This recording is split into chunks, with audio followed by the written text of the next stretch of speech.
अस्सलामु अलैकुम वरहमतुल्लाहि वबरकातुह।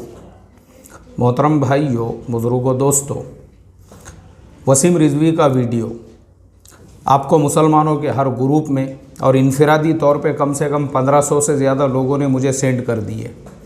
बड़े अफसोस के साथ मुझे ये कहना पड़ रहा है, हमारे कौम के इलिटरेसी, अनमेच्योर्डनेस और हम लोगों को यानी किस मौके पे हमने क्या कदम उठाना चाहिए, इसी चीज़ का फ़ायदा उठाकर इस तरह की ख़बरें सोशल मीडिया पे वायरल की जाती है।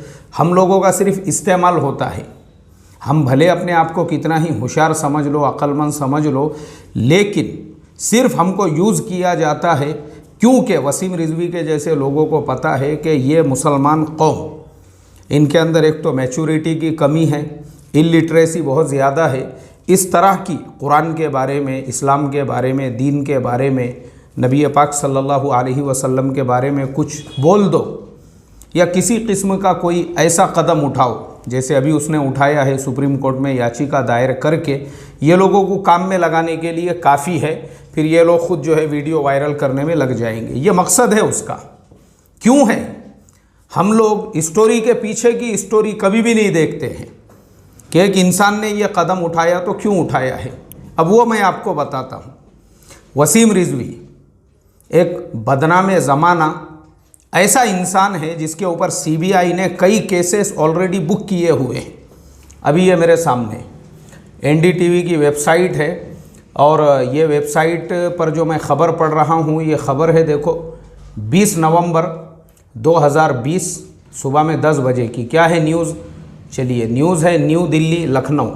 The CBI has registered cases against the former chairman of the Uttar Pradesh Shia Waqf board, a top Muslim body, and others for alleged illegal sale, purchase and transfer of Waqf properties in Uttar Pradesh.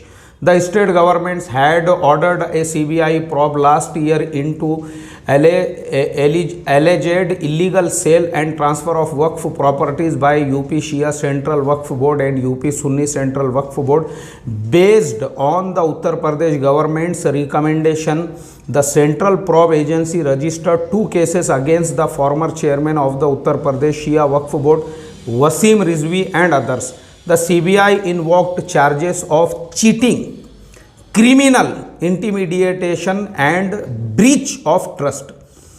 इस तरह के cases Wasim Rizvi और उसके साथ जो लोग थे, उन्होंने वक्फ की जो प्रॉपर्टीज़ है इलीगल तरीके से उसको सेल किया, जिसकी वजह से उत्तर प्रदेश गवर्नमेंट ने सीबीआई को ऑर्डर दिया और सीबीआई ने उसके अगेंस्ट में ये केसेस बुक किए।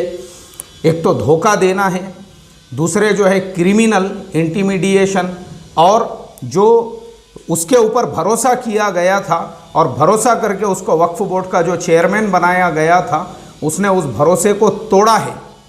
इस तरीके के केसेस सीबीआई ने उसके अगेंस्ट में बुक किए हुए हैं, उन पे कार्रवाई चल रही है। अब वक्फ बोर्ड के चेयरमैनशिप से उसको लात मार के हकाल दिया गया है। इस वजह से अब क्या किया जाए जिसकी वजह से पूरे देश का ध्यान अपनी तरफ खींचा जाए, लोगों का ध्यान अपनी तरफ खींचा जाए, मीडिया का ध्यान अपनी तरफ खींचा जाए, तो निकालो कुछ तो भी शोशा, बोलो इस्लाम के ख़िलाफ़ या कुरान के ख़िलाफ़ या नबी पाक सल्लल्लाहु अलैहि वसल्लम के ख़िलाफ़।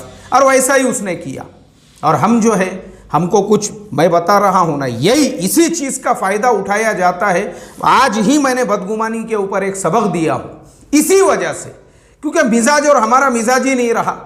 अरे भाई, हमारा पहला करने का काम यह है, वसीम रिज़वी के जैसा जो इंसान है, उसने अगर इस तरीके से कोई याचिका सुप्रीम कोर्ट में दायर किया है, करने दो ना, उसको करने दो।